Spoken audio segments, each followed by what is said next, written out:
What's the one team that has been absolutely crushed in the offseason that at the end of the year we're going to look at it and go, all right, we whiffed on this team? There's a couple different metrics that we have to deal with. When we talk about Coach of the Year at the end of the season, so many times, it's not the Kirby Smarts or the Nick Sabans. It's the guys that came out of nowhere where the expectation level was so low that they exceeded it by so much. So we can look at kind of what the public thought is by, Vegas sometimes gives us an idea of what the public's thinking. The over-under on win total for the University of Florida is 4.5 wins.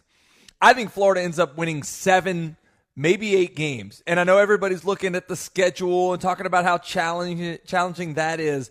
But I think people are sleeping on the roster improvements that have taken place. I think Billy Napier's done a great job in the transfer portal in recent years. Go back and look at, Montrell Johnson when he came over and has become such a large part of the offensive production. Look at what Ricky Pearsall did. Nobody knew who Ricky Pearsall was down here. Comes in from Arizona State and becomes a first-round draft pick. Last year, everybody was down on Graham Mertz when Florida goes out and gets him from Wisconsin, and he becomes what I feel like was a top 5 quarterback in the league last year. He returns this season. You got a lot of other veteran guys that they went out and got that have 4th, 5th, 6-year experience playing at other schools coming in that fit the culture of the locker room.